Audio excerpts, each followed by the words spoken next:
Hello, my name is Hamlet Dobbins, and this is Memphis Material, an oral history project chronicling the stories of the visual arts in Memphis, Tennessee. Memphis Material is a podcast celebrating the personal histories, the intimate stories, and the studio practices of some of the people who help shape the creative landscape of our city. These unedited interviews are all recorded at the Memphis Listening Lab, a gem of an archive located in the majestic Crosstown Concourse in Midtown. The website and archive for Memphis Material were designed by the wonderful Brian Dixon. Now, this series does not have sponsors per se, but if this episode did, this episode is the first of, I hope, many interviews with Coe Lapossy. This interview would be sponsored by people who bring books to the interview. So at some point during the interview, Coe pulls out a big stack of books that were really important to them when they grew up. And it's very rare that people bring books to the interview, but it was a delight. And I remember when Coe gave their presentation at Rhodes College, when they had their show there at Clough-Hanson, I remember a big part of the lecture was about these books. I love how important books are. Now, as I mentioned, this is the first of, I hope, many interviews with Coe Lapossy. This is the first interview, or the only interview that I've done with Coe.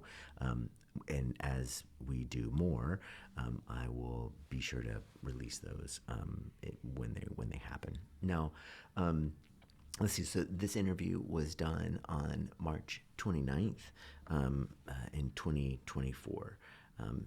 Enjoy the interview. Gotcha. And so what do you think? What's your earliest memory of art? A few things come to mind. They're all like, oh, I'm going to start it off with sad stories. This is like very on brand for me, I guess. I think my friends who I'm close with from grad school are like, oh, you're just like laughing manically through the darkness. And I'm like, yeah, I guess so. Yeah, I remember, well, first of all, I was obsessed with The Last Unicorn, which is an animated movie that is weird and delightful, and I think looking back on it now is very much about otherness and not fitting in, and is got some weird sort of gender stuff happening in it. Anyways, I was really fascinated with it, would watch it probably, who knows, countless times over and over and over again. Some of this, of course, has to do with access also. It wasn't a world where living in remote rural Ohio that I could just, search for another thing to watch. It was like what was available at Tapes to Go in Medina, Ohio, and we would travel like a half an hour into town and go to Tapes to Go and rent our VHS, and my parents would apparently let me pick out the same thing over and over again. Anyways, so, the things that you look at all the time obviously show up. So I was at another kid's house, and we were drawing, and I was drawing this kind of version, like my version of The Last Unicorn. But I think we were supposed to maybe be drawing horses or something, but, horses, unicorns, they're very, anyways, and I remember the mom looking over at what I was drawing and laughing because she thought I had drawn it so strangely. She was just like, like the legs are so thin, it's so strange, and just laughing at how kind of like bad it was. And just feeling like the shame of just like, oh, like I'm doing, I think I already had that in me of kind of like, I'm always doing something wrong, and now I've done another thing wrong. But unlike most things that at that age is just like would feel like clearly I'd done something wrong, I felt like the burn of injustice. I was like, no, you're wrong. Like, I am not drawing this wrong. Something about the way you're assessing this. Like, I felt defiant. And Yeah, I think that's actually the first time I kind of like that sticks out to me. And I think my mom has since kind of like revisited this because I think it was apparently so appalling the way I was drawing to this person that when my mom came to pick me up, this other parent told my mom, like, you let your kid draw like this? Now, was drawing something that you were doing at home? Or I mean, Right. I think, yeah, all the time. I think, but none of it really got. I don't remember really saving the things. I don't remember having a dedicated sort of notebook or sketchbook or journal that got saved. I do think that I was living in a world where there probably, again, we'd go to like the local craft store and there were those books that were like how to draw a cat, how to draw a horse. So like it was very sort of like applied in that specific way. So I think I thought that there was also kind of like that way that I was supposed to be learning how to do it in that way. But clearly I was so much more interested in sort of this fantastical, not realistic representation. Because in The Last Unicorn, it's not realism in the sense, it's kind of like things are warped and strange and not interested in being like, oh, is the proportion proper to are we measuring 8 heads to like fit the right length of, like it's a different world. I think I was more inspired by that. I don't know. By the possibilities that the animation presented. Yeah, and that it was.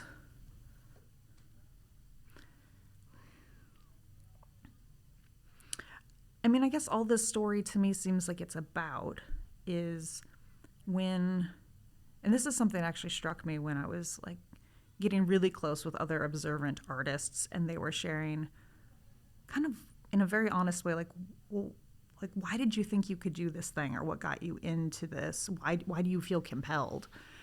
With all of the information in our culture and society to like not waste your time doing this futile, non-monetary thing. Why do you do it?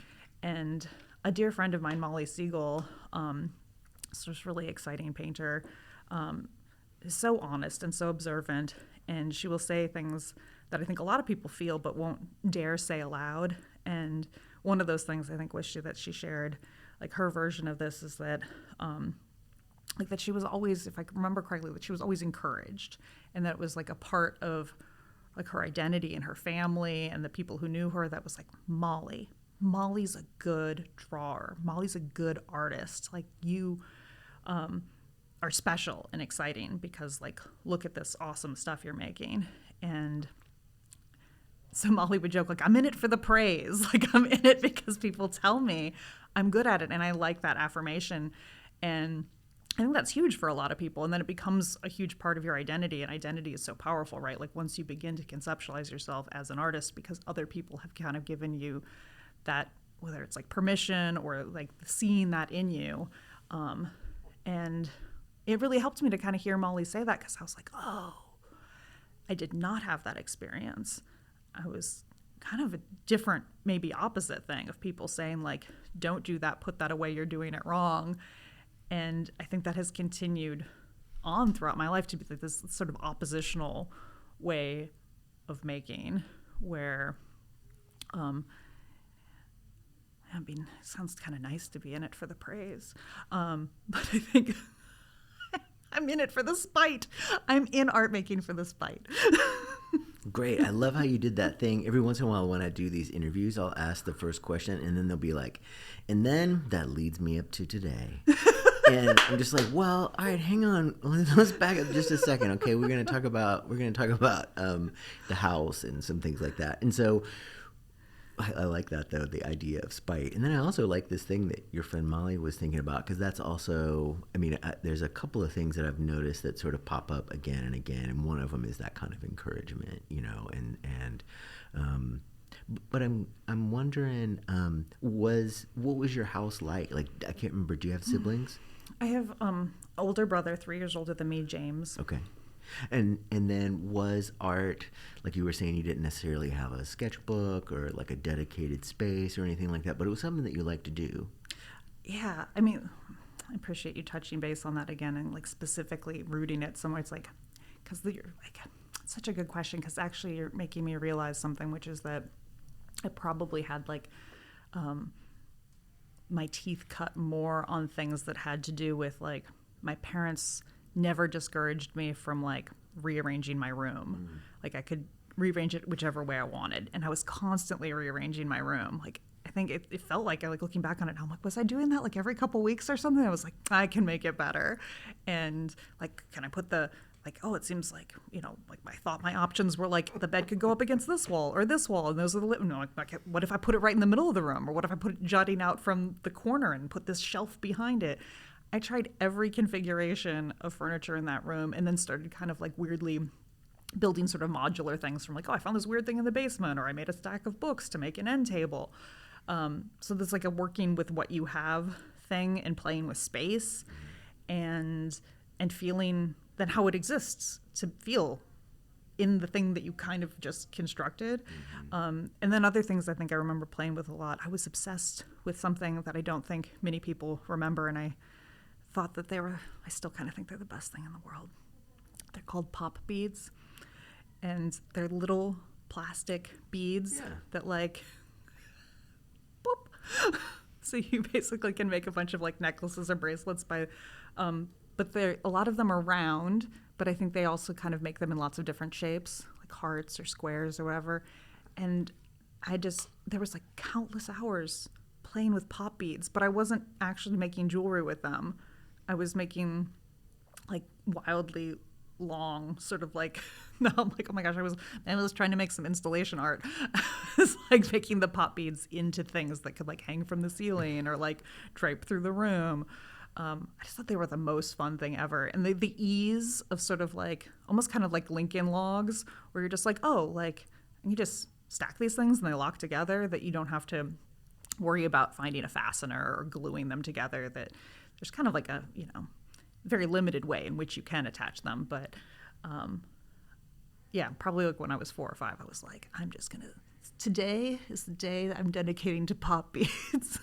Now, was there art in the house, or was art something that your folks were into or interested in? And then again, asking about the brothers. Yeah. I think that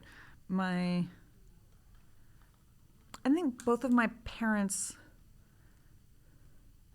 I could be wrong about this. I could be projecting this onto them, but I think both of my parents are like repressed artists. I think it's something that they would have liked to have done, but with their background and their parents and where they came from, it was both something that was so clear to me that they were both interested in. And the more I kind of understand my parents and get to know them, the more I was like, oh, you weren't allowed to do this in any way other than, I guess as a hobby or something you spent like a very small amount. It's like I don't think either one of them felt like that was a serious thing that they could spend a lot of time doing. It would be a waste of time if they spent too much time on it. So there's a lot of value judgments that they had on it. At the same time, like I think a really strong appreciation for it, especially just, so my dad is 3rd generation family business, tool and die. So I think there's just something about making things with tools in your hands and constructing things that they do have a lot of appreciation for. But again, through this sort of like applied, like it's valuable because we have made a part of an engine, and that part's going to go in a Ford car, and it's going to sell for a certain amount of money. It's going to help somebody get to work or get to the grocery store. Right. So there's oftentimes in my family when I started saying like, I dropped out of high school, and then I was like, I'm going to be an artist. I'm getting the fuck out of here. And then my family was just like, what a waste of time. Like, what are you going to do with that? That has no use in the world. And I think that is something that I've come to believe, that especially when it comes to my father, that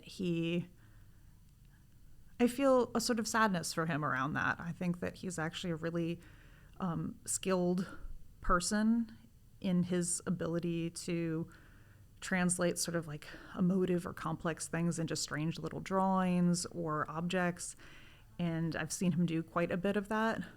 but there's also this intense sort of like holding back, and almost as he's experiencing the joy of making something, of having something kind of like revealed back to him, I can almost start to see him shutting down, like while like that. It's like, oh, I can't really enjoy this, like, because this isn't allowed.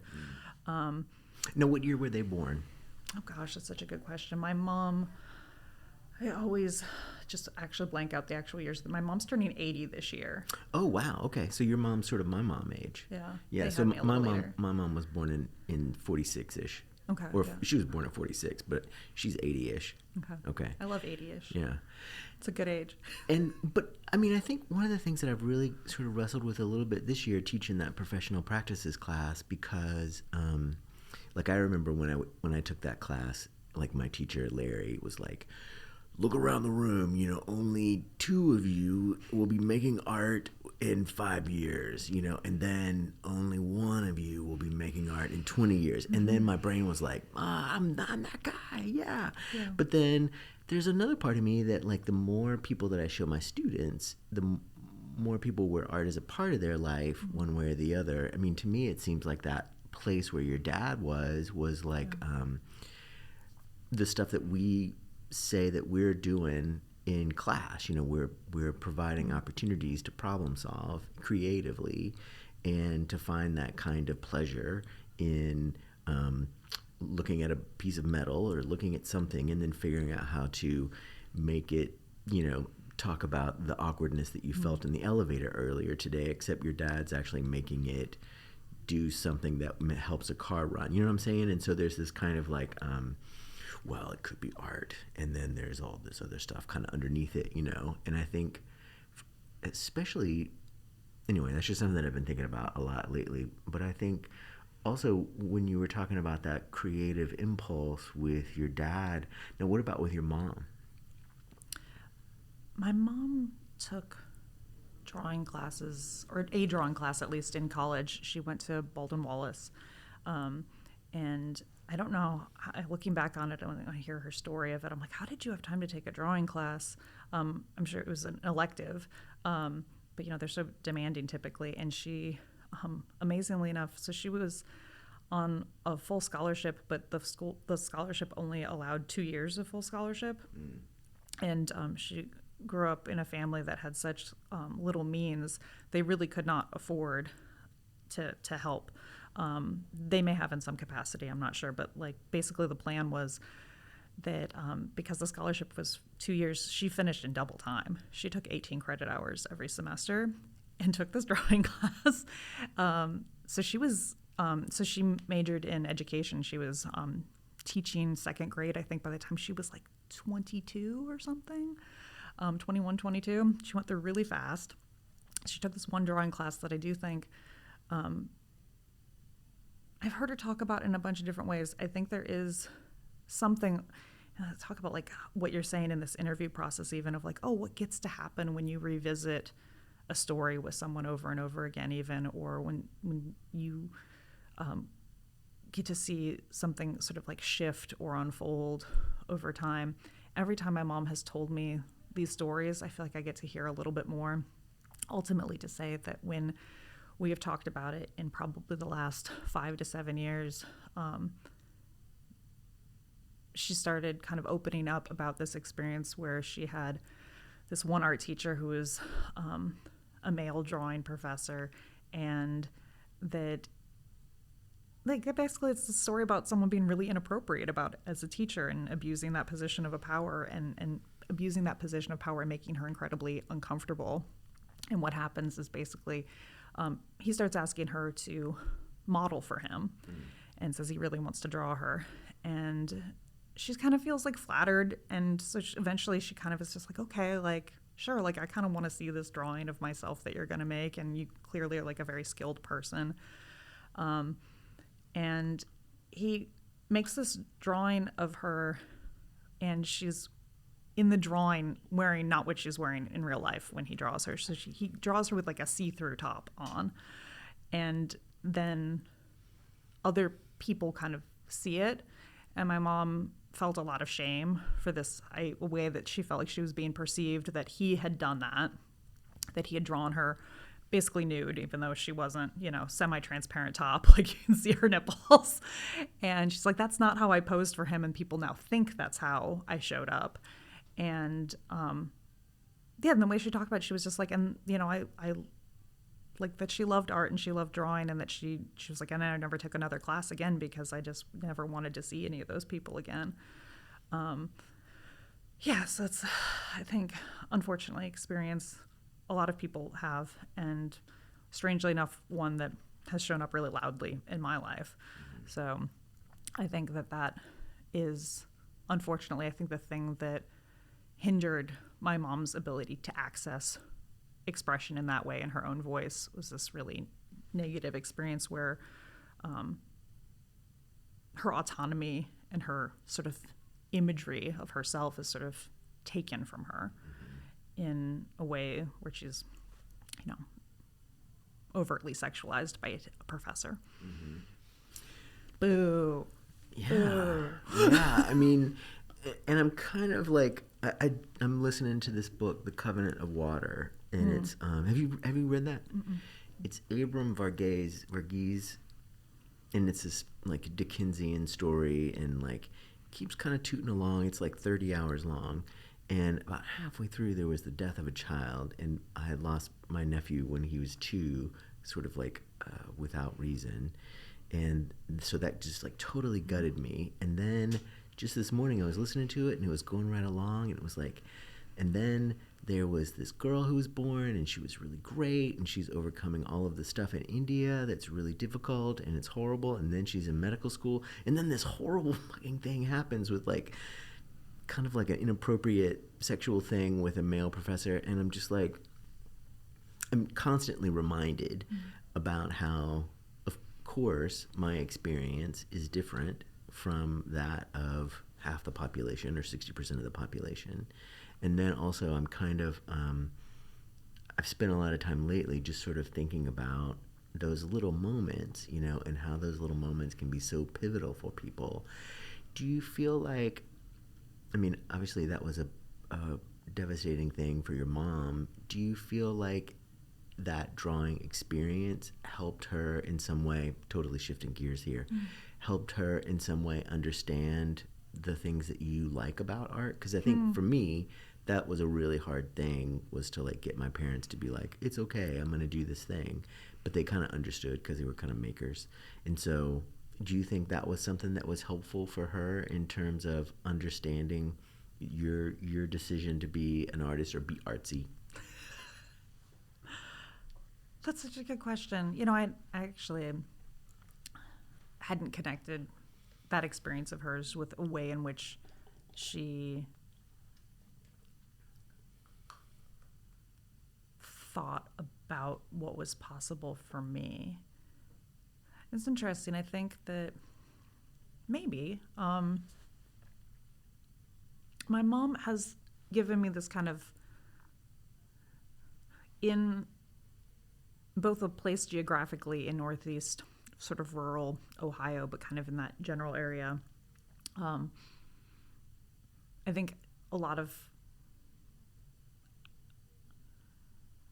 how do I want to put it? There's kind of that thing that happens where people are like, we appreciate the arts, we support the arts, but I'm like, nah, not really.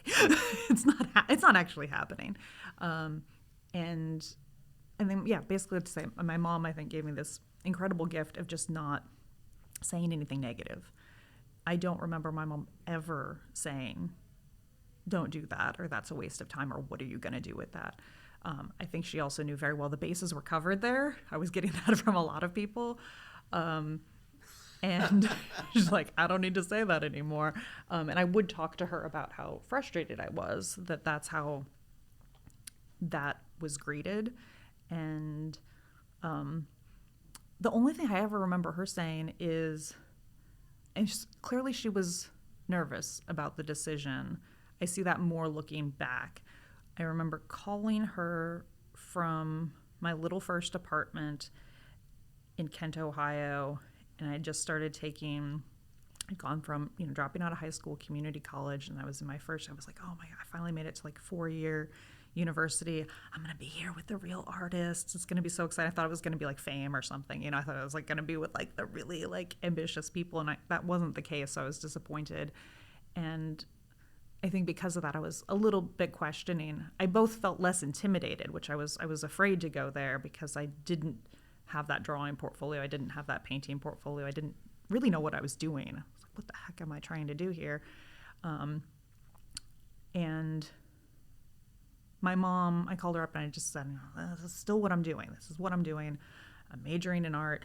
And I do remember her saying, but how do you, I don't know, like, how do you feel that you're going to, if you're a professional, you're going to have to let go of these things. You're going to have to sell them. And do you really want to do that?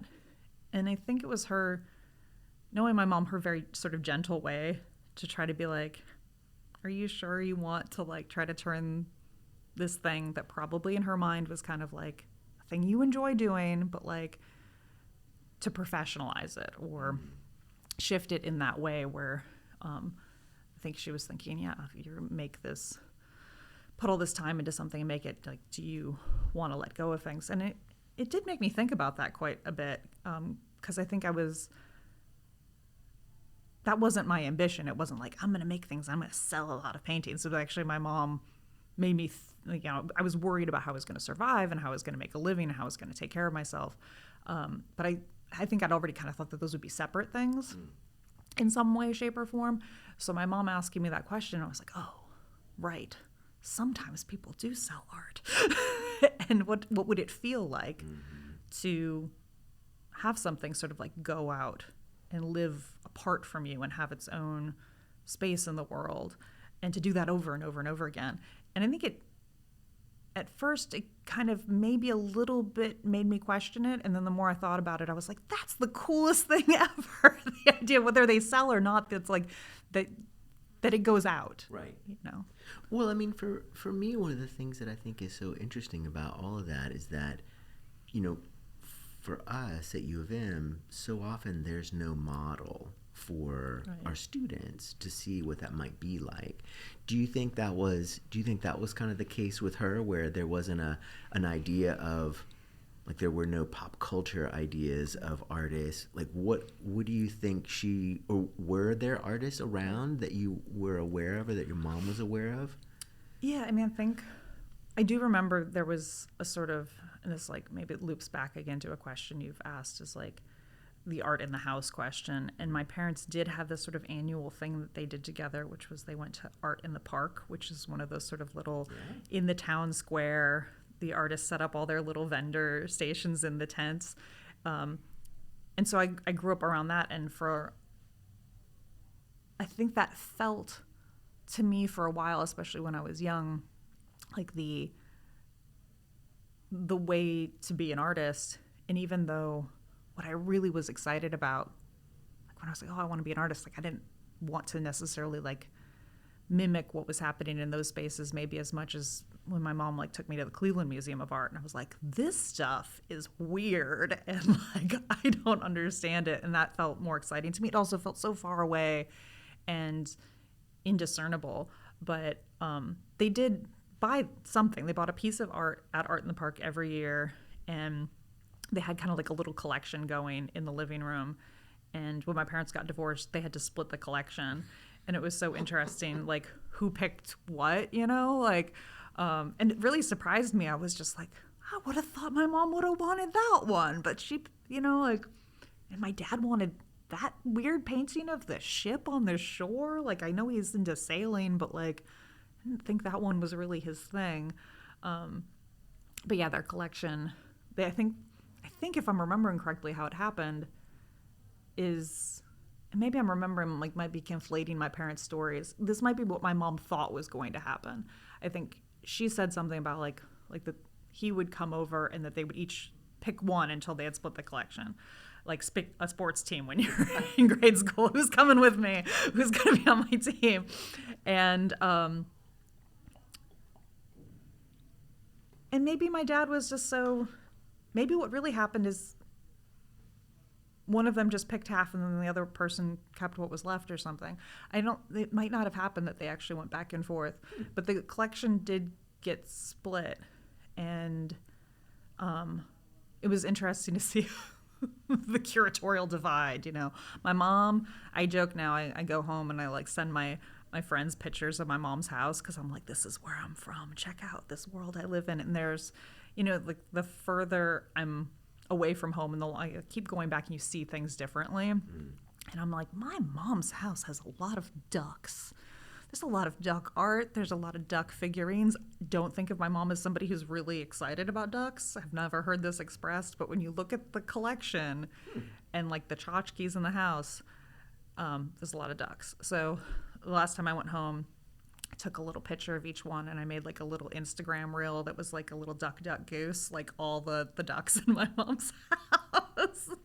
And then there was a goose. So much duck art.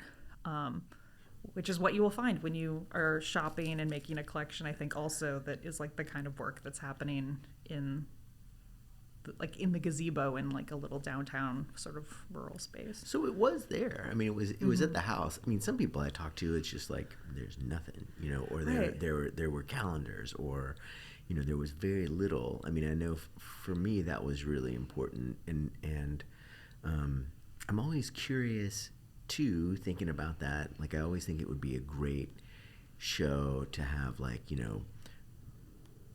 X artist go back and take every piece of art that was in their house when they were kids and hang it in a museum, and just be like, oh, so that's what Tom Friedman grew up around, or that's, I mean, there's obviously like Kiki Smith, like, of course that would be totally bonkers, right. But, just like, I don't know, Laura Owens. Like, I just want to see what was in Laura Owens' house. Laura Owens is a great one to bring up.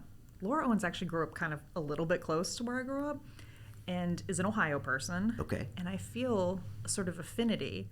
And I'm like, I think we were looking at some of the same kind of stuff, like this art in the park stuff, because her work is so smart and so sort of like technical in one way, but I mean, the main thing I think of her as being somebody who's like this reclaiming of the doodle, that it's like, how can you make something that's just like symbol of flower and like squiggles and take that to this place of like the height of like the finest of fine art? Like, can we have this doodle that also, and oftentimes things that are coded as sort of feminine, and make it so amazing, make it so fucking cool to look at that you're like, yeah, come for me. Go ahead. Critique my silly doodle that's also like 20 feet high and made of like the finest materials ever.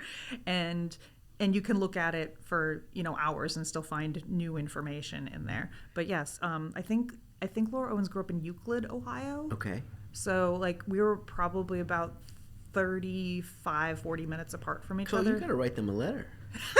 So two things. Okay, number one, next year or the year after, we need to have a semester thing where all of the teachers agree to have at least one assignment where you have to make a piece of art that would sell at Cooper Young.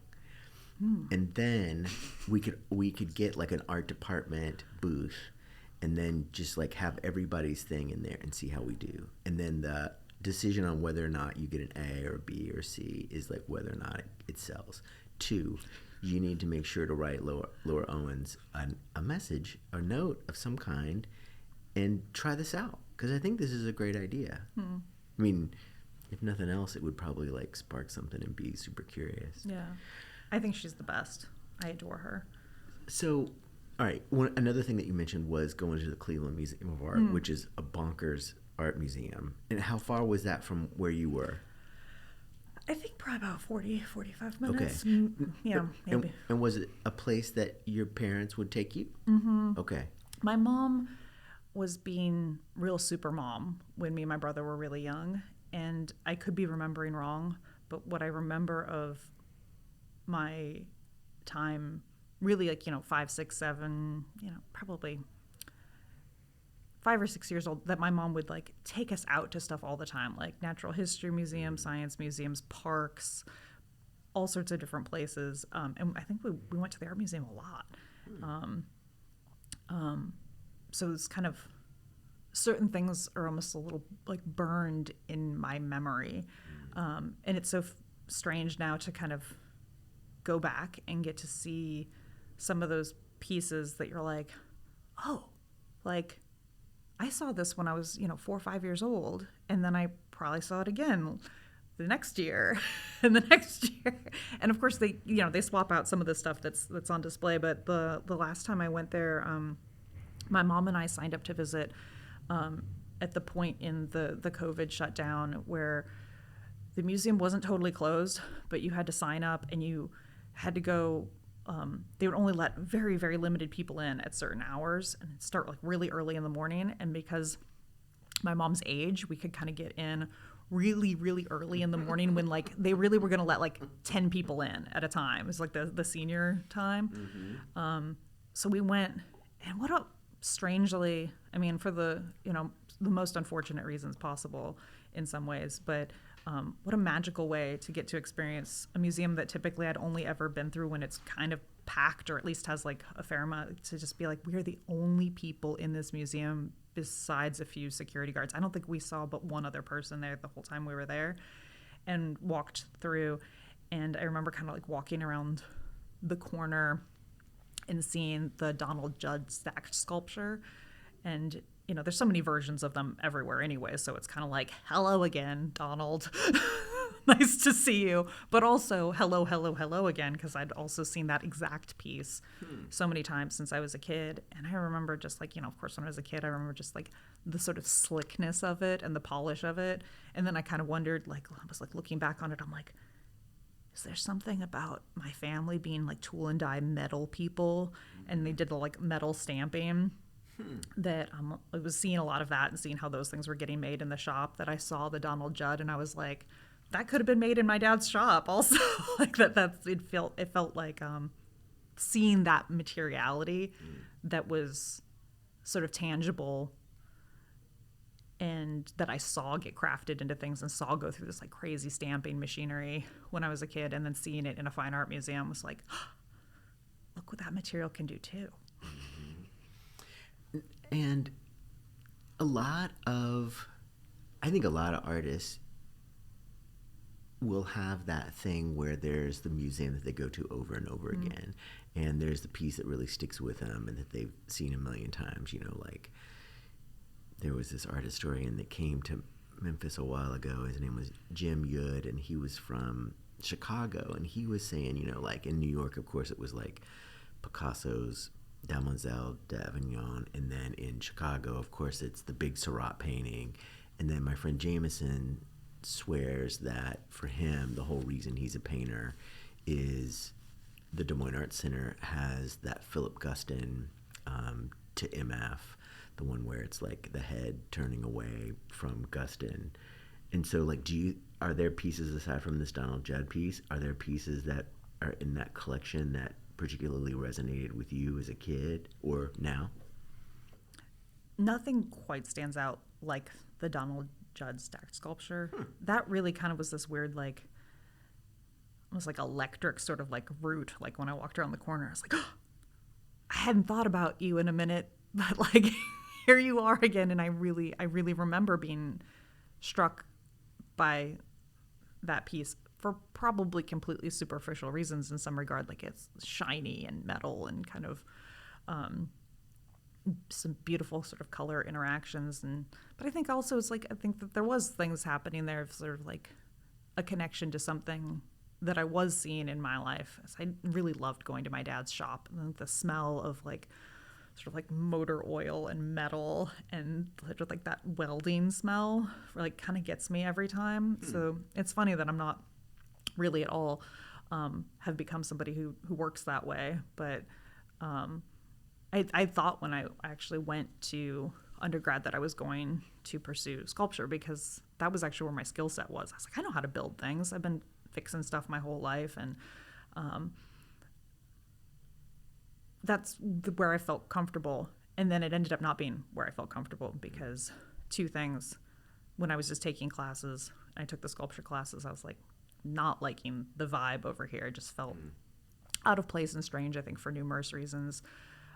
probably some sort of like feeling of not feeling as respected and heard in that space. There's also some strange things that's changed right after I left, but Kent State used to be like so many departments where it's like the sculpture building was actually off campus. So the rest of the department was kind of together on campus. And there's something cool about that in some ways. You're like, oh, we get to be the strange, like, sculptors over here. And, no one can, like, we can light things on fire in the backyard and things like that because we're off campus. We can smoke outside. Like, we can kind of break all the rules because we're literally not on campus anymore. So it seems very cool in some ways. And I'm sure there will be people who would, like, lament that change. But it didn't work for me. So anyways, all that to say, painting terrified me, but that ended up being the place that I somehow felt more comfortable. But when it comes to other things in the Cleveland Museum of Art, no, I did take a bunch of pictures the last time I was there because there were things that I was like, oh, I don't think I was ready to see this yet. And I wish that I was.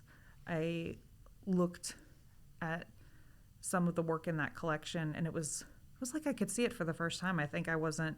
It was almost like my eyes weren't ready to like take in that level of input or decode it or understand. It makes sense that I'm like, oh, I liked this thing that was of a material I was familiar with and was kind of shiny and in space doing something. I was like, thought it was so clever, the way it was installed on the wall. But when it came to paintings, like now what hits me when I go through that collection is probably like the things that I now realize are like more queer in that collection. And now they sort of like resonate and feel like they're exciting to me. And there's beautiful things happening in the compositions and with the paint itself, but then just what is actually happening in the painting. I'm like, oh, I don't think I was as of yet ready to like read the sort of codedness of queerness within the work, and then was not able to receive something that probably could have really benefited me at the time and made space for me as like a young Ohio queer person to be like, oh, right, like that's me too. Like this is my lineage. But it's like I knew that there was a painting there. I'm forgetting who created it. I should look this up. But I thought after I left, I took a picture. I was like, I should research this painting. And then I haven't yet. But it was a very queer painting. And I know I saw it when I was a kid because it felt familiar. I was like, I have seen this before, but I was not ready to receive this painting. Because Cleveland, I mean, if I remember right, it also has a really amazing contemporary art museum. And was that something that your mom would take you to too? I don't remember going there until later.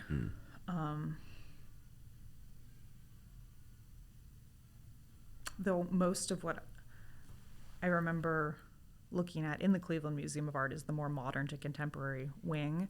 And I do remember probably when I was a little bit older, high school, or maybe had just started at community college, but I saw they had like a tiny little gallery within the Cleveland Museum of Art that was like, this is the rotating like contemporary show. Like I don't know if maybe I'm wrong. I don't know if they'd purchased the things that were in that room or if they were temporary installations. But there was an installation that happened to be in photography by Magda Campos Pons, and someone who I ended up later really went to the museum school, and she was teaching there at the time. And I was like, oh, I remember that work. It really stuck with me, but I don't think I went to... It'd be interesting. I should look back and see even what year that museum was in different buildings, because all I really remember, and my memory might be incredibly just like, I might be mashing together like Cleveland Museum of Art with other experiences when I was young, but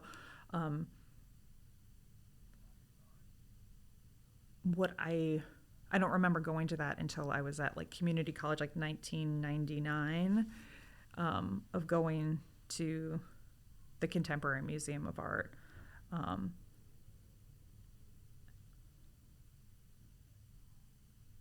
But yeah, I probably in my head just zooped them together. But I think when I was around 99 was when they probably were moving to different buildings too. So I think that's like my memory is a little bit like, oh, what building was I walking into? The building that it's in now wasn't constructed yet, and I've only been to the new Cleveland Contemporary 3 times. It's cool though. Mm-hmm. And what about, like you were talking about the room and drawing as a kid? What about high school? I mean, high school is such an important part, and you've mentioned a couple of times that you dropped out, but what was high school like in terms of the high school Coe and art? I was so angsty. I really was not. I mean, I do think that school continually got better for me. I think school was the worst for me, like 1st through 6th grade, and then middle school got a little better, and maybe high school got a little bit better, but I still really had what did I you know, I wasn't a person who like found my people in that environment. I definitely was kind of like a floater person. It was almost like I kind of knew everybody, and I was friends with a lot of people who were like the year ahead of me or my brother's age, 2 years ahead of me. And then basically those folks graduated, so it became less and less interesting as it was like more and more people that I actually enjoyed spending time with actually graduated. So by the time I was a senior, I was like, oh, I really am not loving who's left behind in here with me. And I was trying to still, you know, I saw also education as a way out, and I was obsessed with this idea of kind of like, I'm going to get into some sort of art school, and that's what's going to be what gets me out of here. And I understood that if I didn't meet some basic sort of requirements or have a certain sort of GPA, that I couldn't do that. But I also feel like I had an understanding that like the general sort of advice of kind of like how to go about that didn't necessarily maybe apply to me. That being said, at the time I was just really interested in theater and acting. So I was reading all these books on acting, and I think by way of sort of books and movies and those things being the thing that like fed me and in many ways saved me, I was like, where are cool things happening? And probably I couldn't articulate at the time, where are queer things happening? Oh, they're in LA. I want to go to LA. And but I had no, I mean, gosh, like I had no skills, had no idea what I was doing, but was reading a lot of books about that stuff. And so amazingly enough, they put up auditions for Harold and Maude, which is such an amazing play. It's so good. And it is content that actually resonates with me. It's, I was really into, I mean, ever since I was probably in like even 2nd grade, I was kind of always that kid who like, I didn't want to be reading things or watching things for people my own age necessarily most of the time. I was always like, I want the thing that like, maybe I'm not supposed to read, or I'm supposed to not be ready for it. And maybe Harold and Maude felt a little bit that way, so it felt alive and sort of vibrant for me. You know, it deals with like sort of like a forbidden age gap in a couple. It deals with suicide and kind of this strange interaction, or even kind of like performative suicide. Obviously somebody who's like struggling and wants attention in some sort of way. And I mean, just the silliness of even that they kind of like smoke pot in it at that point. It's like, oh my gosh, like this is alive and relatable, and there's strange things happening here. So I tried out for Harold and Maude, and I knew I didn't know what I was doing, but I did work hard to sort of like memorize the lines that they gave us to kind of do the audition. And they asked me at the end of my audition, they kind of came to the edge of the stage and they were like, well, I forget what their exact words were, but it was basically like, you have been such a, like, you failed a class in the past, like you didn't do well last semester. We typically, like, you have to have certain marks to even be able to be in the play. And I just like kind of like, you know, got like very earnest and advocated for myself. That was just kind of like, well, I haven't missed any days in this school year yet, and I'm getting straight A's. And if you want me to keep getting straight A's, probably letting me be in a play is a great way to do that. Right. And I was just like, you know, check out what I'm doing now. Talk to my teachers. Like, I think I'm in a good place. And so anyways, they cast me in the play. And I got the very small part of Sunshine Doré, which is kind of like a strange character who comes in and I think like weirdly like kisses Harold, which I was immediately nervous about because I was like, oh, this is so strange. I was a person at that age who I think what was I, 18 or whatever. I had let like no one touch me or kiss me. And while my dearest friend was kind of like the most open and sexual and promiscuous person, and I was like very much into advocating for her like autonomy and right to do those things without judgment, I was just like, nobody touches this vessel, fuck y'all. Like nobody gets in here, which is I think just also how I was handling being a queer person who had like nowhere for my desire to land. It was just like, okay, that door is shut, like there's nowhere for that to access. All that to say, I was like, oh my gosh, I'm gonna have like my first kiss on a stage with, and then the person playing Harold was, I think, like a somewhat closeted but queer person. And I was like nervous about it. And I was like, wait, you know, that's perfect. Like two queer people who are going to end up having our first kiss on stage. Like, whatever. Totally fucking nervous, but sure, let's do this. This is probably right for me. And the opportunity was stolen from me because they canceled Harold and Maude because somebody complained to the school board and said that it was an inappropriate play. And so after we had all memorized our lines and we were just about starting to practice, rehearse, and they shut down rehearsal and had us come in and have a meeting where they said, like, sorry, we're not doing this anymore. And they handed out copies of Our Town and they recast me as a ghost. And I was pissed. And I walked up to the front of the classroom and I handed back my copy of Our Town and I said, I'm not doing this. And then I never came back to school. I refused to come back. And I don't think... I'm trying to think, like, what was my mindset at the time? I was not fully thinking it through in the sense that I was just mad. And I was,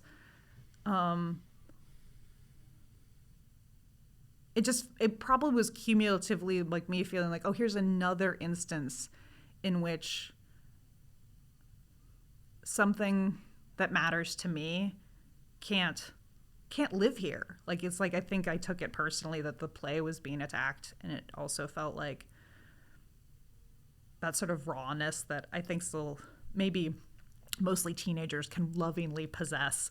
But I think I have carried with me well into adulthood of sort of the rawness around like somebody critiquing or attacking or taking and, sort of censoring a thing that feels like it's a play, it's a work of art, it's a movie, but it can sometimes feel so personal. And I think it felt personal. That's gotta be the best. And then I never went back to school story ever. Because you just totally, like, there were so many things that were in it, and it was so good and so long, and then it was just like, and then I never went back to school. But that totally makes me think of a bunch of things. One, is that as a person who's taught art kids for a long time, and usually freshman art kids, which is sort of before they come to understand themselves, it's almost like that scene in, have you ever seen Little Miss Sunshine? Mm-hmm. Okay, that scene where like Abigail Breslin like holds up the colorblind cards, and then Paul Dano's like, I don't know what you're talking about. I think that could be like a thing that we could do, and we could just be like, do you like this movie? And then everybody in the room is like, no. But then there's the one kid who does. And it's like, why don't you come on over here? Let me just you're a queer kid. It's like a rule. And so like on the first day of class, I always ask students like, well, what's your favorite movie, you know? And then you'll have like the one kid who's like, oh, I love Harold and Maude. And I'm like, okay, great. That's cool. I mean, my friend Courtney loves that movie. That's awesome. And then I'll just be like, that's the queer kid. And then, or the kid who says, I don't know, I'm just really into kitsch. And then you're just like, you're an 18-year-old who's really into kitsch and you know what the word means. And I'm just like, okay, well, come on over here. You sit over here with the queer kids. Yes, come with us. Yeah, you're just going to hang out over here. And then it's like all these other people who don't know what the word kitsch is and who've never heard of Harold and Maude. It's like, okay, well, just don't worry. You're just over there. You're not colorblind, or you are colorblind, or whatever. And but I like that story in part because, I mean, it totally fits in with so many different things. But there was this beautiful little gem that you kind of let slide in there, which was that a lot of books had sort of saved you. And I'm curious, what were some of those books? I did bring some things with me today. You brought some things to the room? Yeah, because I know you love books, and I feel like this is a thing. Let's see these books. It's gonna be like an unpacking video, but audio. I only thought of this like a minute. I was like, I'm running late. And I was like, grab a few books. You have a tote for those of you listening at home. Yes, it's my Memphis Your tote. Memphis tote. My Memphis pride tote. So I hate chronological order, but I guess that makes sense. This book is called Cat House. Yes. And it is about, you may have heard me discuss this before because I really like to bring up this book. At the Rhodes talk. Yes. This book that is about a group of cats that are sex workers. Now, this was one of the books that you were talking about a second ago when you were like, when I was in high school, there were several books that kind of saved me or that I really sort of understood. This was one? This is before that. In second grade, I can try to tell this as short as possible, but basically, my teacher at the end of the semester didn't want to advance me and wanted to hold me back, and my mom wasn't having it. It was just kind of like, well, this is a total surprise that wouldn't sign the papers to hold me back. But basically, like, I wasn't progressing. I wasn't like just learning, how to read a little bit, but I was having a hard time in school. I think looking back on it, the way I understand it is that I do think I'm a being that has like weird little antennae and takes in a lot of information. And I think going from being in a really remote household where I was just around my mom, my brother, my dad, and they didn't talk to me much at all, to all of a sudden being in school, I just remember being super overwhelmed. And I remember being really scared of other kids. I was like, kids are terrifying. Like, I'm a kid too, but I did not feel that way. So I was having a hard time in school. Anyways, all that to say, they ended up kind of negotiating, putting me in what was somewhat new at the time, like the LD classroom for kids who, the idea being like you need tutoring or you need extra help, and that you would get tested, and if they found that like, oh, like you're struggling in this particular subject matter, that when that was being covered in your core classroom, that you would leave and you would go to the LD room and you would get help with it there, and then you would return. But they didn't kind of go about that in the, I think, standard way for me, because it was through this weird negotiation of like, should I pass second grade or not? So my mom explained to me what they did is they were like, okay, maybe your child has a learning disability.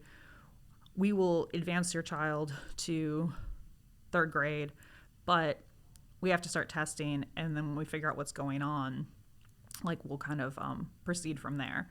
But actually, during the pandemic, I ordered my school records and kind of went through all of them to try to understand like what did happen. It was a fun time, right? Like when you're already messed up and locked in the house, why not process your entire abusive past in a broken system of education? Do that. That's a great idea. I did a really great therapist who read the whole file with me. And anyways, all that to say, I ended up sitting in the LD room and getting tested over and over and over again, and they never had conclusive results. But because I'd been pulled out of the regular classroom, so I'd show up to school, I'd sit there for the Pledge of Allegiance, and then I would walk down to the LD room, and I would sit there all day. But because they never could find out like what was wrong with me, they never figured out what to do, and then I just got more and more and more behind. So I wasn't really learning much of anything. And by the time I was like in 5th or 6th grade, I was getting very anxious because I was like, wow, I'm stupid. Like, something's wrong with me. Like, is this what it feels like to be like really sort of incapable, and I have some sort of like deep limitation, and I'm so bad they don't even know what to do with me. And I was just seeing the way I was getting further and further behind. I was like, how am I going to like live in the world if I can't even like read or write? So I started teaching myself, all that to say. And this is one of the books I like read over and over again. How did you, I mean, I remember you were talking about this, I think, when you were doing your Rhodes talk, but how did this book enter your sphere? Oh, it was weirdly enough. So this was just like, so Super Kmart was like one of the few stores where like if you drove into sort of like more into town in Medina, and so was that weird little paperback aisle in Super Kmart, and oddly enough, Cat House by Michael Peake was there, and I chose it totally just because this cover, it looks so cool to me. I really like cats. They look so like well rendered, and you know, like who doesn't want to, like, this is a beautiful cover. The way the like leaves are kind of like a frame around these 3 cool cats. They're like meeting your gaze. They're like, check me out. You want to read about me, right? These cats are the coolest cats. They're also apparently the sexiest cats. So strange. It wasn't easy to learn to read from this book, because even now, it's like probably like learning to read like with like Dune or something, right? Like so many fantasy novels have sort of like these made up words. So I still don't know how to read some of the stuff in here. I'm like, is that how you would say that name? That's so strange.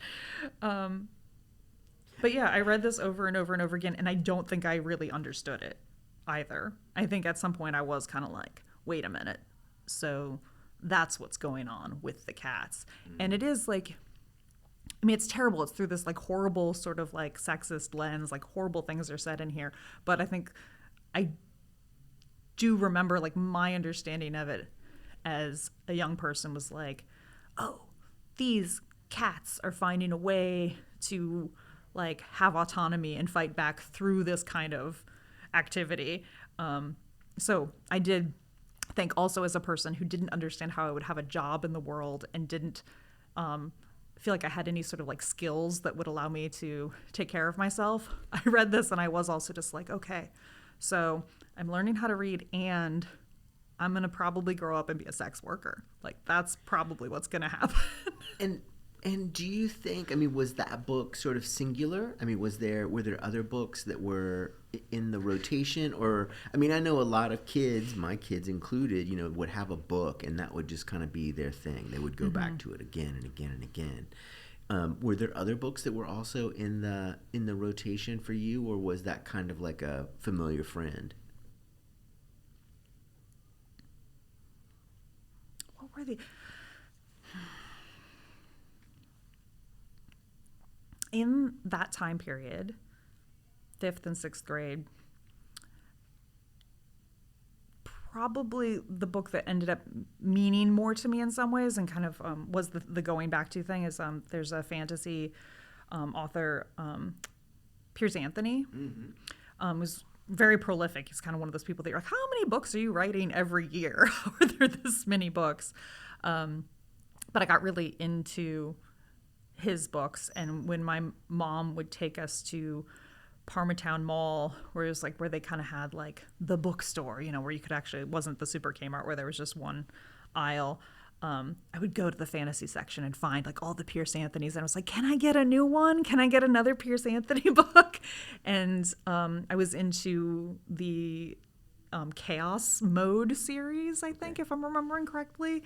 And again, gosh, probably like harkens back to like on the cover, I'm probably choosing things again. You're just like, I'm not like, you know, reading the New York Times bestseller list here and picking smartly. I'm just like, oh, what's a cool cover? And the cover to that, the first in that series, is someone who looks kind of like a teenager in kind of like this beautiful, shimmery, almost like waterfall purple backdrop. next to this really cool looking horse. I was just like, girl on an adventure through time with a horse. It's like, and so I started reading it though, and I do remember that in the very first few pages or that first chapter, I think like it talks about her having this experience of being at school and having a really hard time and feeling maybe really detached or something. She's not like loving school, and then she gets her period, and it's talking about that experience. I was like, I'm in. Like, dissatisfied person at school who is also having sort of like a body crisis. Well, I mean, there's a bunch there that's wild. I mean, like personally, I think my parents were like, "Oh, you really need to branch out. You know, you don't just read the Tolkien books. You know, like here's a Piers Anthony book." And so I got one of those too. But it strikes me as stunning. I mean, sexist me would think that it would mostly be like boys reading this book, and it would stun me. For those billions and billions of sci-fi boy nerds out there to come across this book that has this particular passage about periods. I can only imagine that happening. But then, of course, to me in my probably sexist brain, the few female identifying kids who are picking up sci-fi would just be like, oh my God, this is wow. Yeah, gosh, you're right that like, and oftentimes, I mean, like, I think I said this and attempted to explain this with that introduction to my artist talk of like, these aren't the best books. Like, I don't think Piers Anthony is like, wow, like, but it did rock my world. Like, it's like, it did, I do feel like it was a gift.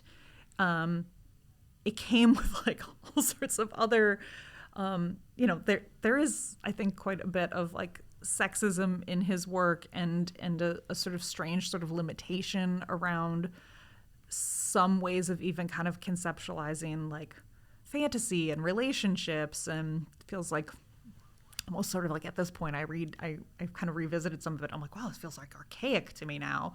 But I think you're right. I was tuning into within that genre that like a lead female character who is,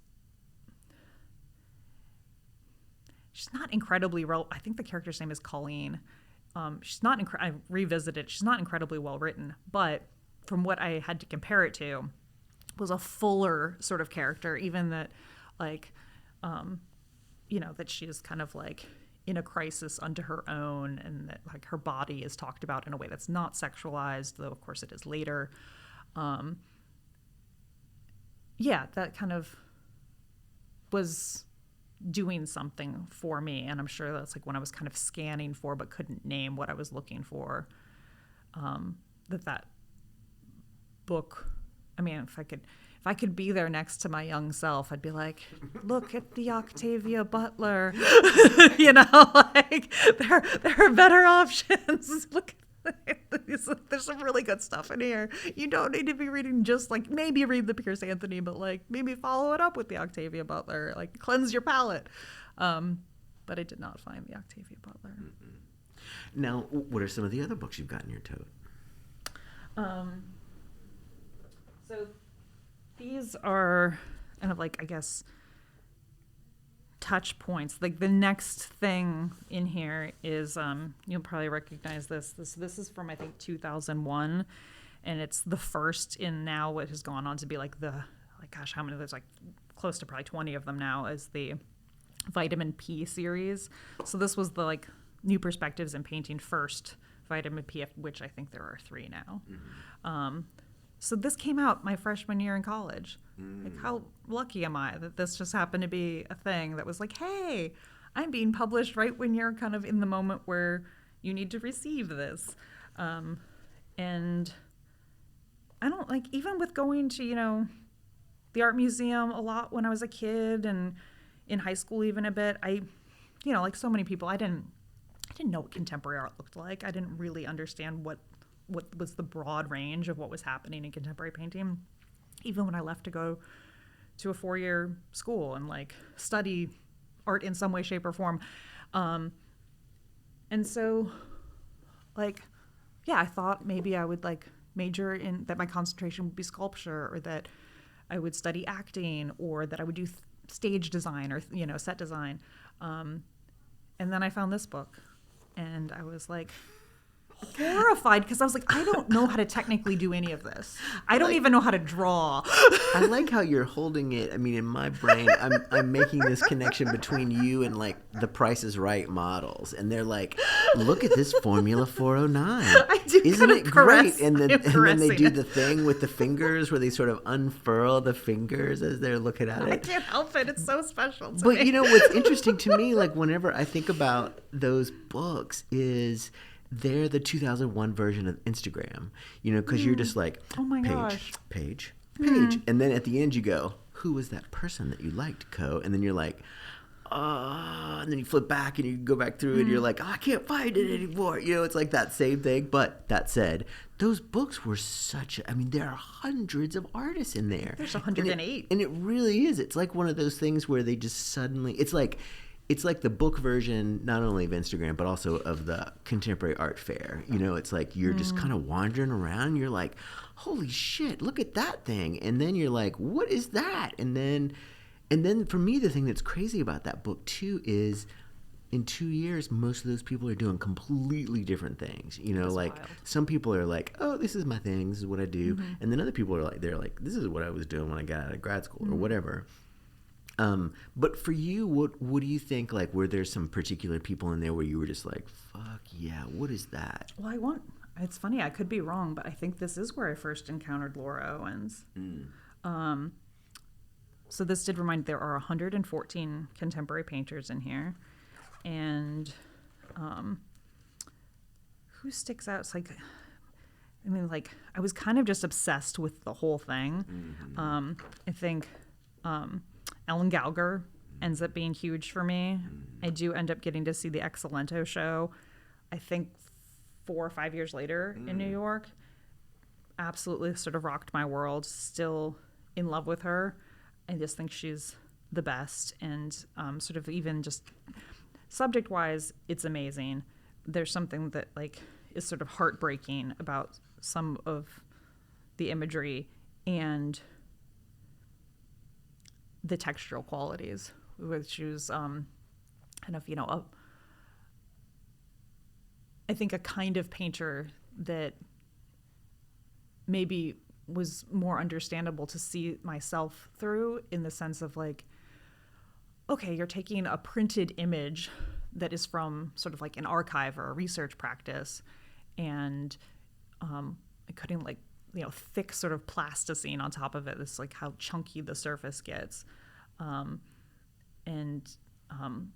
When paper is being used, this like cutting into the paper and kind of like creating like textural qualities within the paper, like, that's still something that makes, I always feel a little bit like the brush isn't the tool for me that feels the most intuitive. And maybe there's something, the most I could, I'm like, why is that? And it's like, I oftentimes feel like the brush wants me to work more easily in a sort of additive way, like put more paint on. And that like an X-Acto knife is this way, or like even a palette knife that you're like, well, it feels like it's a removal tool. Like you can scrape things off, you can remove things, like cut a hole right in something. And I kind of saw those tools showing up in her work in a way that I do think kind of like gave me permission. But I think the way that I was learning through, you know, foundations, you know, drawing 1, drawing 2 is just like, these are the tools. These are the tools that you have to work with. And looking at her work, I was like, oh wait, like those seem like tools that maybe make a different kind of sense to me. So I don't know if like, I think there was an Art 21 where she's putting something through a laser cutter first, is sort of the Isaac Hayes. I think she calls it My Isaac Hayes. And it's this beautiful sort of like way in which he's being sort of like almost like bejeweled by sort of like the cutting into and creating a sort of textural quality in the surface. I think I kind of remember watching that after I had then started using the X-Acto knife a lot. And because I think that was around the same time. Okay, Yeah, I yeah. think that was 2000. I mean, obviously, Art 21. I think it was the first season. Yeah. yeah. And this is so great. I mean, you have this book, and so I feel like there's a part of me that's like, well, let's just sit here and just flip I know, through the right? book with It's so hard Coe, not to. I have to put it and away. and then click it, and then look at it, and then. But before we get to the book, I do want to ask about art in high school. Was art right. a visual art a thing in high school? Right. Sorry. You ask me questions, and then I just run on a tangent. You had that great, and then I left. I never Then came I back. left. And then So the answer is no. What a great! But that story is so good because it is like a play, you know, like this idea where you're just like no, and then you slam the Our Town book down, and you're like, I am not doing this, and then you go and you like get on the bus or you catch a ride or something. You somehow get out of there, but. And another thing, I mean, one of the main reasons I'm asking is that I think one of the things that a story I hear again and again doing this project is the thing about the high school art room. Was that a thing for you? No. Huh.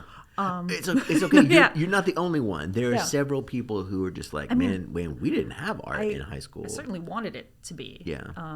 I think there were a few things that happened there. I mean, I tried to take some art classes and they disappointed me. I think I remember that even though I think I actually had someone who was teaching art 1st through 6th grade who was taking the job quite seriously. And then less so who was teaching in the middle school and the high school. So I actually felt like this drop off where I was like digging into things a bit more. Like I remember, I mean, it's not to say everything was great about my elementary school art teacher because she scared the crap out of me. And I mean, I cried really easily, so I don't think it's totally on her that I was crying. But I think 2nd grade, we were going through like one of those perspective drawings where she was like, you know, it's cool that in 2nd grade, I'm like, wow, she was like teaching us the covered bridge sort of like perspective drawings. And we're doing the covered bridge and going step by step all together. To be like, okay, here's your vanishing point, and like this is what's going to make the covered bridge, and these lines have to line. And I couldn't find a pencil. I know I was like one of these kids who never had my supplies and never had lunch money, so I was like really stressed out all the time about that stuff and being unprepared. So it's like, okay, it's happening. I asked everyone around me if anybody else has another pencil. I'm going, no one has another pencil. I'm like raising my hand, and she's ignoring me, and we're going like further and further. The covered bridge is being built. So it's like I'm getting behind and I can't do this. I'm going to get in trouble. So I start crying. And then she finally turns around and is so upset with me. Like I'm barely able to speak through the tears of like saying like, I don't have a pencil. And she like very sternly just said, I think like, go in the hallway and pull yourself together. Like, just get out of here. Like, you have to pull yourself together. And I walked out in the hallway and I didn't even know what to do. I actually couldn't stop crying. So I walked up to the principal's office because I was like, I'm in trouble. Like, that's where I'm supposed to go. I sent myself to the principal's office. And the secretary, the principal's office, I told her what happened. And she's super nice to me. And, but I just didn't go back to class that day. But so that happened, and that was like so embarrassing to me. It was so filled with shame. I like never forgot that happened. I was just like so embarrassed that I had gotten so upset in front of the whole class, and then I was like kicked out of class, and that I couldn't then stop crying. I just had to like, never return. But she took it really seriously, and I remember even like sort of like she would have us look through this sort of like bin of postcards that I think she'd acquired from visiting all sorts of art museums and ask us to like pick one and then work on that sort of imagery. And I remember, and probably like, you know, after that episode of like years later, still having, you know, you have the same art teacher through the whole time period through 1st grade to 6th grade. So I picked out the Picasso Woman in the Mirror painting, which I think she like is kind of like reduced to sort of some very specific shapes and a lot of primary colors, but she's like looking at herself in the mirror and is pregnant, and just like loved that image. And so it's like it was somebody who was like bringing stuff into that space, even for folks who were pretty young. Like the art historical context wasn't incredibly robust. Like she wasn't teaching us then, like, you know, there wasn't like a PowerPoint that like told me about Picasso, but like that image was even brought into the class along with a lot of other modern and contemporary imagery. So then by the time I got to middle school and high school, I remember in middle school they were like, welcome to art class, make a coil pot. And I was like, I'm an adult. I have made a coil pot in first and second grade. This is embarrassing. Like I couldn't deal with this sort of returning to things I had done 3 or 4 years ago and in a fashion that didn't feel like it added anything onto it. And then I kind of thought, okay, we're just starting here. Like it'll get more interesting. And then it didn't. And then in high school, I didn't end up having that kind of like cool connection with like the other art kids. That didn't really happen. I didn't feel that way. I think the art kids that were, I mean, I kind of remember this, gosh, what was his name? It was this jerk who sat behind me who was like the sort of like bully who was like trolling everybody else in art class and picking on people and, you know, saying horrible things about people's bodies and telling them that they were ugly. And even though I was like a misfit, I also recognized I had like in high school had some sort of like social power also, but I was only interested in like using it for like, this weird thing happened where like I'd obnoxiously so like lost a lot of weight and looked really different, so people started treating me really different. And I remember there was this day where like, you know, suddenly like the popular kids were like, hey, come over here, and I was like, I'm good. I was just like, I'm gonna be on my own. But then did not kind of find the other connection with the sort of like cool art school kids that were, maybe they just like weren't really there in that moment that I was there. But this bully behind me was always picking on people. So it made that classroom kind of intense, and the teacher would kind of get us started on something, but then mostly sit in her office. So it was kind of this unsanctioned, like free reign time where this person was just picking on people for 45 minutes and saying horrible things that normally you wouldn't be able to say in front of a teacher. So I would just fight with him the whole time and like shut him down to stop picking on other people. So I'd spar with him, and that was my high school art classroom, is like sparring with this fool. I remember somebody dropped, like had been working so hard on this clay piece and probably was of all of us like had put the most time into something and then dropped it. It was just so sad. I think actually like maybe like got a little hurt or something because it was sharp. And this person started making fun of them. And I was just like, this is one of those things that I'm like, I got to get the fuck out of here. I got to drop out of school. I also like, I don't think the play would have been the only thing, but I think I was already so frustrated with sort of behavior like that around me of like people picking on other people in this really sort of nasty way. And then the other art class I took was taught by the shop teacher. It was one of those weird things where it's like the shop teacher doesn't really want to be teaching the art class, but it's maybe like who's here. So the shop teacher did this class that was all using sort of I think someone must have donated a bunch of ceramic molds to the department. So if you took this class with the shop teacher, you made a mold and then you painted it. And that was it.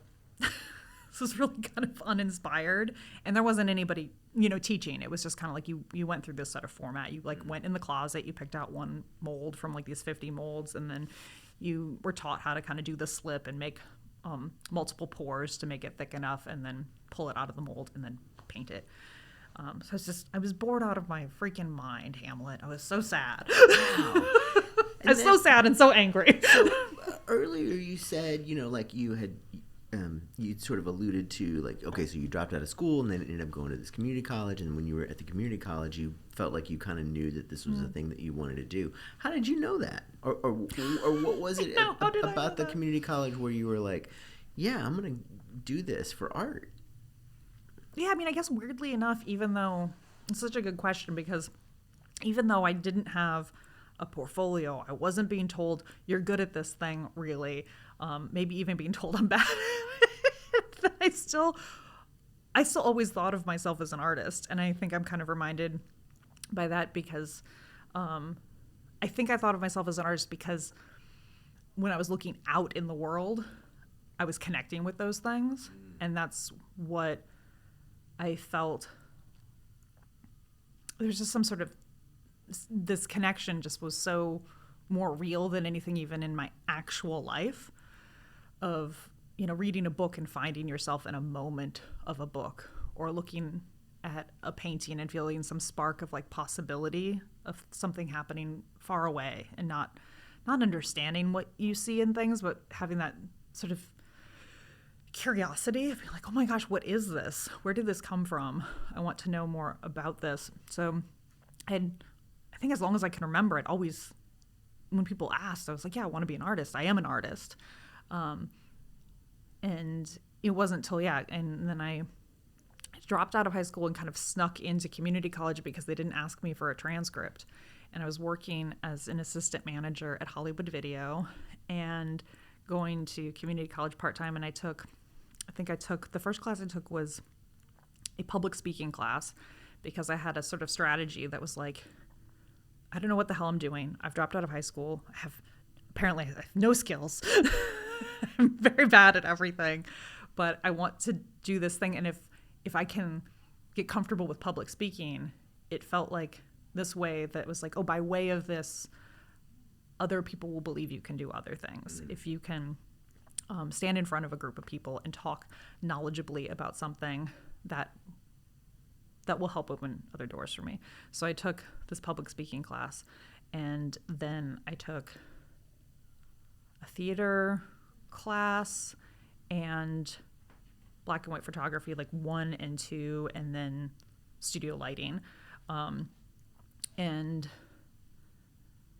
mostly I was kind of in the class where I was actually getting to the process of developing film and learning how to be. I was like, the darkroom just still feels like the most magical place in the world to me. It was a really, as a person who really wanted to do a thing solely like pure like oppositional spite probably, or just some belief that it is what made sense to me. It was like, this is where I belong, even though I was like, I don't belong here, what am I doing? Those things simultaneously. The darkroom was this really great place because that sort of privacy of the darkroom, even when you're in there with other people, that you're like, I'm in this little dark safe room, like nobody maybe like in the light of day gets to see what I'm doing yet. I'm just like working in here. It's like a really safe place for me to work, and that sort of process where there's the remove between like you go shoot things on your own, and like there's multiple processes towards editing and refining, and before you kind of like put it up in front of people. And the way that my photography teacher ran class, we didn't have group critiques. Just kind of got us working on something, and then we'd come out individually and like show him things. And he'd say like, oh, like the contrast is too low. And I remember it took me forever to even understand what on earth he was talking about. I was like, what is contrast? And I remember the day where I finally like saw it. I was like, oh, I know I've heard you say it's the relationship between darks and lights probably 500 times. But today I understand, after like probably trying to develop like 50 photos and having everything be too many midtones and not getting those really dark blacks and white areas still. I finally like produced something that had full range of contrast. I was like, oh, I understand what contrast is. But we didn't have critique, so I didn't have to do that sort of vulnerable activity of putting it up in front of the whole class and us all talking about what everyone's doing. He didn't do that. So I didn't have that experience until I'd taken 3 photography classes, and then at Cuyahoga Community College, they did at the time start doing this sort of like end of semester classes have ended during exam week.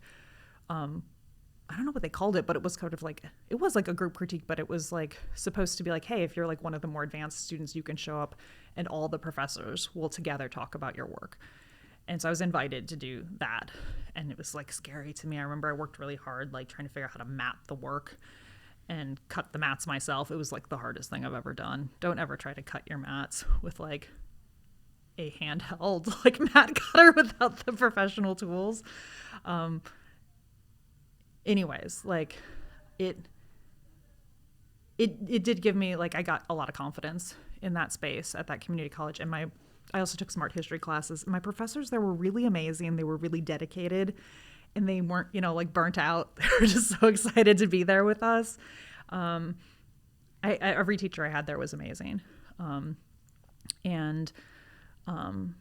Yeah, I mean, I will say I did have also kind of the weird thing that my mom had also occurred there as well as at Kent State. And I think that did get confusing, and that kind of took something forward with me that I was frustrated about, and messed with me a little bit, which is like, even another teacher I was in school with said this to me. Somebody else in the photography class said, like, he gives you so much attention and it's just because he likes you. He thinks you're, like, attractive, he thinks you're hot. And up until that point, I had thought, I'm making really good work. And then that person said that, and I immediately thought, that's bullshit. I can see what I'm making is more interesting than what you're making. His work, this other student's work, was really boring and kind of trite and silly. So I was just like, you're just angry. But there also was something real that he was seeing, that I think that teacher did have, both recognizing that my work was good and supporting that, but that teacher also had bad boundaries and was being too familiar, in the very least. And then that kind of, like, I don't know, like, it didn't happen until after that class was over. It was a teacher who would, like, reach out to me and, like, give me gifts, and that's like a weird thing that kept happening. And, like, gifts that weren't like a cool art tool that you can use or whatever, like gifts that are like clothing, and not like a cool art t-shirt or whatever. It's like you'd look cute in this clothes or something, So I mean, that student was both right and wrong. But I think all that to say, this is something I kind of always try to, like, point out to people who are just kind of like, I don't know, stuff happens or whatever.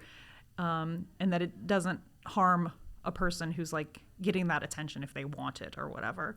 And I'm like, of course it like harms everybody. It harms the people who are, like, not being treated, like, their work isn't being helped to advance. They're not getting the same feedback because this strange thing is happening.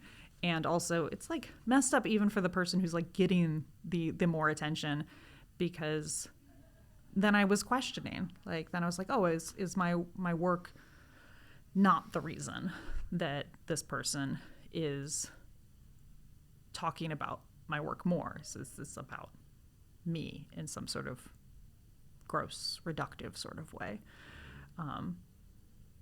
But for the most part, aside from that, which is a big aside from that, but that experience did allow me to pursue the thing that I desperately wanted to pursue. And photography was also a safer place to do that because, I was like, oh yeah, I don't have a drawing portfolio. I've never really made work before. And that photography was like a tool-based way that I was like, oh, I can use the tool. Nobody else here in the room knows how to use the tool yet either. And that sort of fear of the vulnerability of, like, laying a mark on a paper and do I know what I'm doing? That didn't happen until I went to Kent. And photography, I think, allowed to, like, it, like, bolstered me enough to be like, oh, like, I'm making exciting things, and, like, I'll figure out this other stuff. Now, one of the things you said kind of early in that was you were saying that there had been some pieces where you had a transformative moment or found yourself or somehow it clicked for you. I can't remember. You had a great phrase for it, but you were talking about books, and then you mentioned art. Were there pieces of art that you can think of, like, as you were kind of going into that, or I might have also misheard? Yeah, I mean, at that time period, I remember some artists that were mentioned to me, and I thought that their work was beautiful. I mean, I think that I remember that professor bringing up Sally Mann a lot, but I think the work that I ended up finding that kind of rocked my world, which was probably, I think, something more so that I probably found from, like, going to Barnes & Noble or something and just looking through all the art books, was Gregory Crewdson. who is like kind of the constructed image person. But I think it initially was his earlier work before it went like full on set design with like, I don't know how many millions of dollars or something to create one image. But it was more so when I think there's this book that maybe I still have called Hover, and it's his work paired with a poet, and it's more relatable in the sense that I think the dioramas that he's photographing are, like typical diorama size. They're like on a tabletop or probably within a foot or two, and a lot of like nature, constructed nature scenes. So like, I think if I can remember some of the imagery, it's like, okay, this like,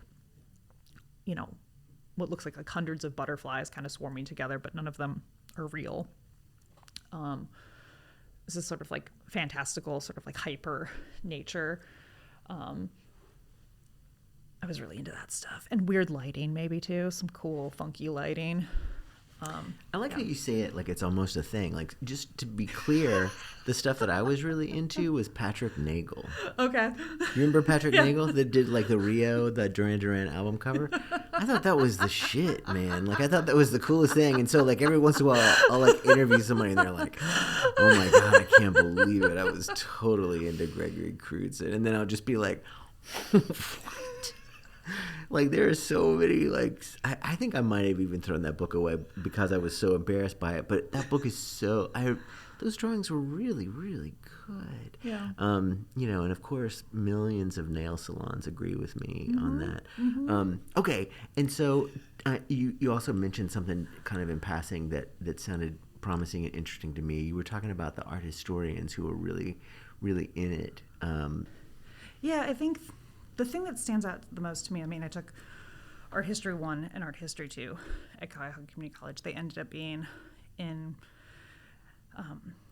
again, in comparison to what happened when I then went to what I thought would be a much more serious, robust, intense four-year university, I was like, oh, actually, those teachers that I had at community college, who I think were amazing teachers, and also I think my Art History 1 teacher was I think it might have been actually the very first class she taught at the college level. So she was like fresh out of her PhD. And one of the things, I mean, she was obviously just like loved the subject matter so much, was taking it so seriously and also joyfully. And also when people had questions, and I took mostly night classes, so they were kind of usually delightfully sort of like a mix of older students. I sometimes felt like I'm the youngest person in the room with a bunch of like serious people who are taking this because they want to be here. So it was a great environment to be in. But other students would ask questions, and if she didn't know the answer, she was just like, you know what? I'm not sure. I'm going to look that up and get back to you. And then at the start of the next class, she would be like, I looked into that, and here's the information. And I was like, the first time I kind of witnessed someone in that role just like very casually owning that they don't know everything, which like how can you possibly, and the sort of curiosity to be like, sorry, I think I left the door open. The sort of curiosity to be able to take a student's Art History 1 question and be like, I'm going to take that seriously enough that I'm going to actually go to research that, and at the start of the next class, bring that to you. So yeah, just like her curiosity loomed so much larger in importance, and her willingness to also not know everything. I was just like, this is a cooler way to be in the classroom. So that stuck with me. I like that. That's my alarm that tells us it's time to stop. It's time to stop. I know. That was good, though. Great. And that was the first of, I hope, many interviews with Coe Lapossy. That interview was recorded on March 29th, 2024. Please join us next week when we have another interview. Until then, thank you so much for listening.